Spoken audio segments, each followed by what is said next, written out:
Hi, welcome to the Social Psychology Review Part 2. Let's get started.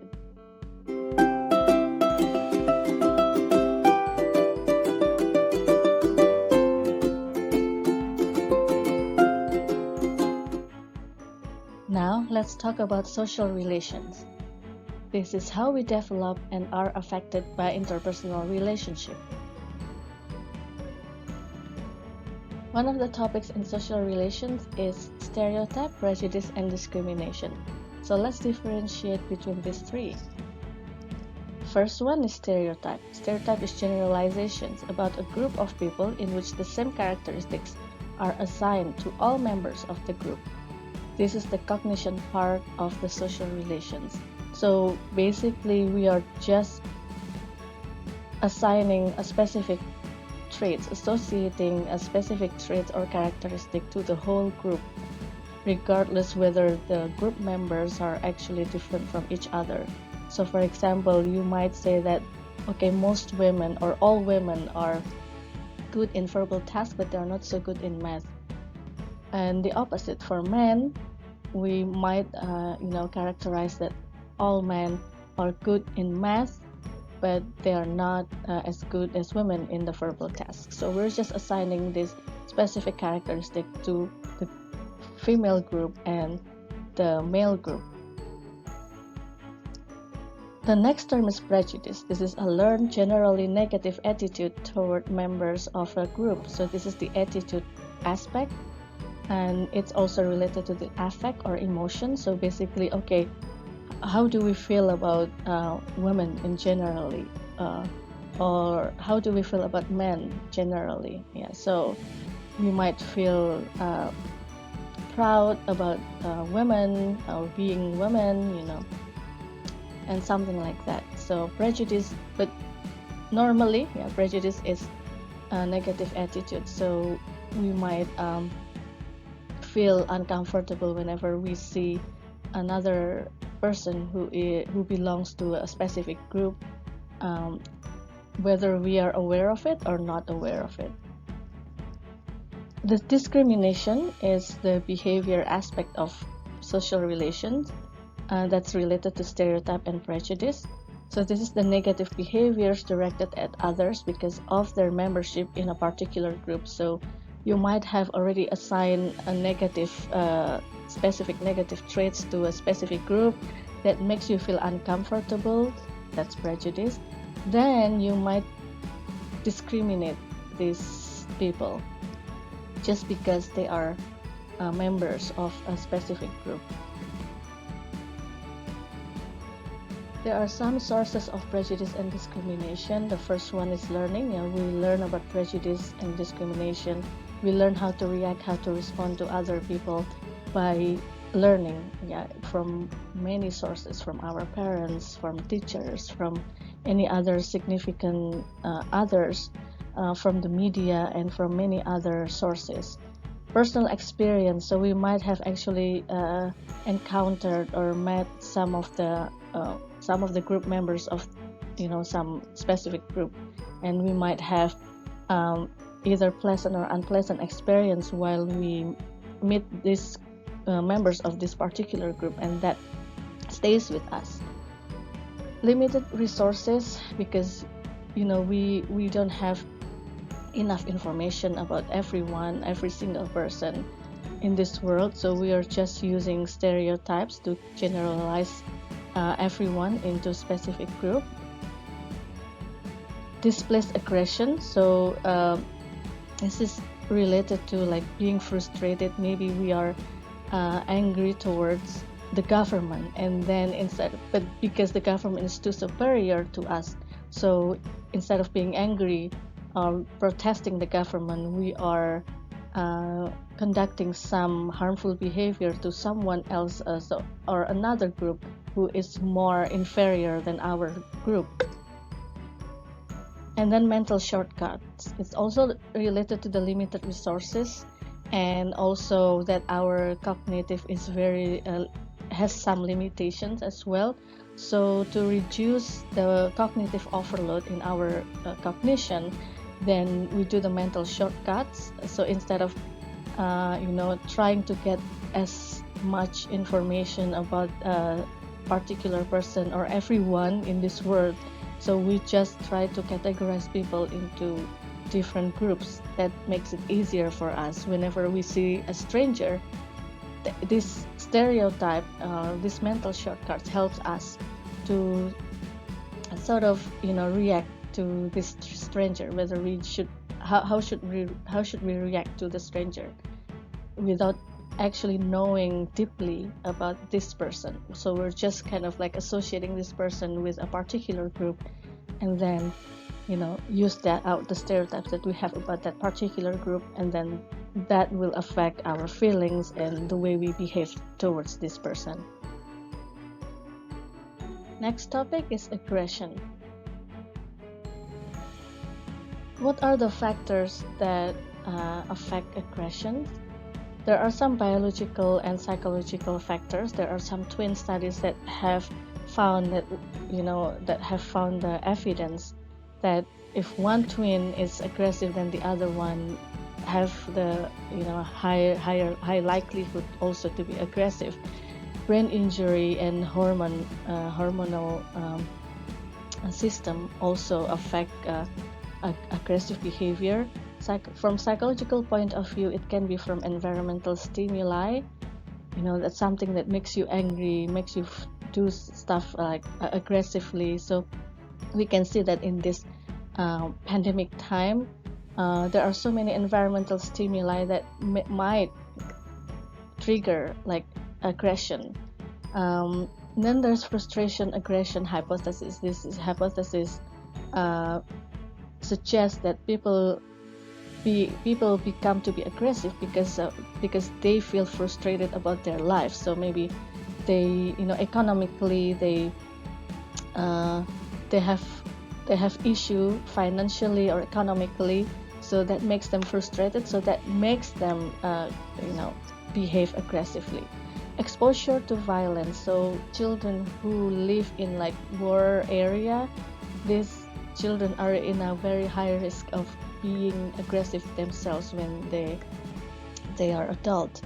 And culture, there are some cultures who are probably not kind of like more aggressive, but it's kind of like harsher than compared to the other culture. So it might be fine for that culture but may not be fine for the other one, or may be considered aggressive in the other culture. So how do we decrease aggression? So some people believe that catharsis might be able to, when we just when you're angry, that's basically what catharsis says. When you're angry, just let it go. Like just be angry, like just say what the things that makes you angry. So catharsis is probably good for short term, but it's not actually good for long term, because the more you ruminate about the things that makes you angry, actually there are some studies that says that it's not so good, because the more you talk about those things that makes you angry, then the angrier you will become later. And on the spot, once you kind of like, if you're angry and then you punch the sandbag, then you feel relief. But afterwards, because it doesn't actually solve any problems, the things that actually trigger the aggression, then in long term, that's only making you even more frustrated and more angry. Another way is by incompatible response. So basically, when you're angry and then what's something that or something that makes you happy, so then from that some studies suggest that it can reduce at least your anger, and then reduce the possibility that you will behave aggressively. Next topic is prosocial behavior. This might be the question that we've been wondering: why do we help others? There are some theories that try to explain our prosocial behavior. Why are we helping other people? First one is from evolutionary perspective. This theories from the evolutionary perspective believe that we are helping other people because we want to transfer the genes, to our survivors. So by helping our own child or relatives, it increases our species survival and the altruist genes. So when we are doing something good, so we are hoping that we are gonna pass the good genes from us, the altruist genes from us, to our descendants. The next theory comes from the egoistic perspective. So basically we're helping others because we want something in return in the future, whether it's direct or indirect. And then the next one is from empathy perspective. This is it suggests that we are born with empathy. So some of us really born with empathy. It is something that's innate. We just feel bad seeing someone in a bad condition, so we help. We just help because we feel empathy towards others. So now, when and why don't we help? So Darley and Lathan suggested these 5 steps on the path to helping in emergencies. So step 1, we must notice that something unusual is happening. So for example, if we are driving on the street and then we see that, we see an accident, so we might notice that something unusual is happening, that there is an accident. We need to notice it. Step 2, we have to interpret the event as an emergency. So okay, that's accident. Is it something emergency? Is this the accident? Is the victims? Does the victims looks hurt, or it's just kind of it's not like something that's emergency. So if first you notice and then second you interpret it as an event, as the event as an emergency, then you will continue to step 3. But if you don't, if you don't see this event as something that's emergency, then you stop. You don't help. Oh, okay, so that's not emergency. So then step 3 is that you have to accept the responsibility for helping. Okay, you notice something, you notice the accident, you see that this is a big accident and it's an emergency, and then you have to accept the responsibility for helping. But unfortunately, maybe many of us kind of oh, I'm not I don't want to be responsible to help, or something like that. But so if you're not accepting the responsibility, then you will stop there, you will move on. But if you accept the responsibility for helping and you say that I have to help, then you continue to the next step. You have to decide that you have the knowledge or skills needed to help. So if you decide that no, this is too dangerous, I have no skills, I have no knowledge about this, I will just move on again, I'll just leave the scene. But if you feel that I have the knowledge or skills, or at least I can call the ambulance or someone who can, or a doctor who is nearby, or whatever, then you will continue. So and then step 5, decide to actually help. If you happen to actually have the skills, the ability to help the victims of the accidents, then you will directly help, or at least you can call ambulance or the doctors or someone else whom you feel they have the knowledge or the skills.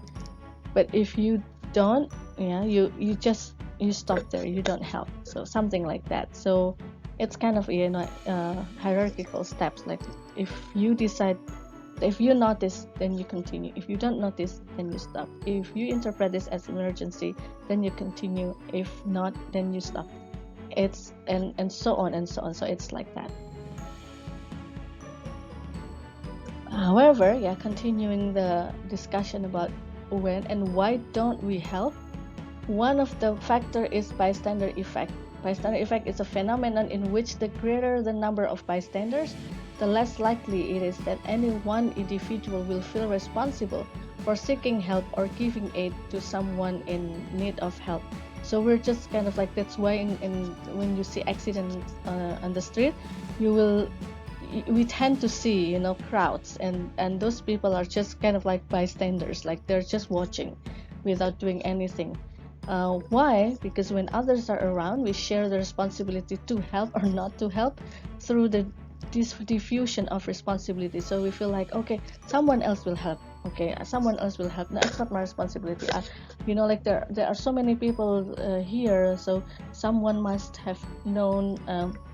Someone must know about helping the victims, and you know, like not me. You know, like something like this. So you're just it's kind of like something that's the phenomenon that's just happening when there is with the bystander effect, so diffusion of responsibility when there are others around. Next is interpersonal attraction. There are some factors related to interpersonal attraction. Basically, why do we attract to others?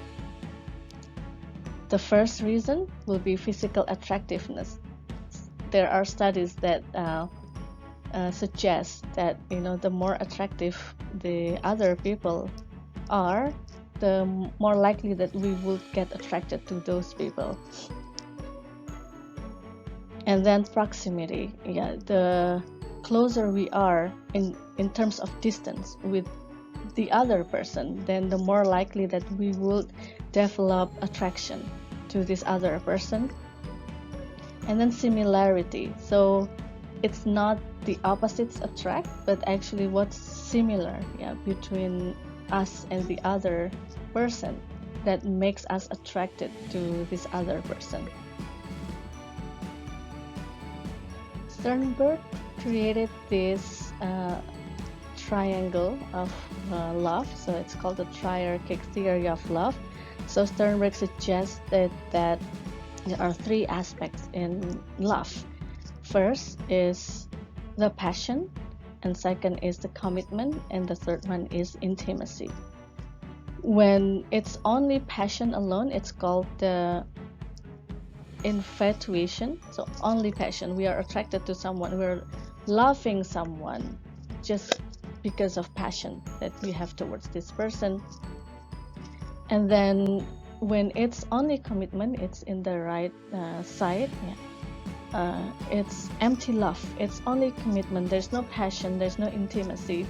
I'm just committed to this person, you know. And then if it's only intimacy, then it's liking only. You know, there's no passion. We just like to stay with this person. You know, like something like that. So, but there's no passion and there's no commitment. When it's passion and empty love, when it's passion and commitment, then it's become to be fatuous love. Yeah, so just passion and commitment without intimacy. So it's kind of like a bit of, you know, empty, because we don't like to stay in long term with this person, but we just have a very you know, high passion towards that person, and plus the commitment. And then on the left side there's intimacy and passion, so that's the romantic love. So this is it's typically happening during, like, you know, the early times of the, like, being couples. Yeah, the early time. So, you know, you will feel like so intimate and passionate about that person, but without thinking about the commitment, whether this gonna be long term or not. You know, like, it's the world is only for us, you know, like something like that. So you just don't look at any other person or any other or life in general. Just you're looking at the other person because you like being with this person, and you have passion, you know, towards this person. And when it's in the right side, yeah, when it's intimacy plus commitment, that's the companionate love, intimacy and commitment. So Sternberg suggested that companionate love is much better in the long term than the romantic love, because romantic love doesn't have any commitment yet. So it's just kind of like, you know, like the burst, like in the beginning, and then it might die out. But with intimacy and commitments, it will stay longer. Of course, the ideal one is the one in the middle, the consummate love. There's intimacy, passion, and commitment, three of them in this type of love. Okay, that's all for the social psychology review. I will see you again next time in next when we have other opportunity in the next video. These are the references. Bye.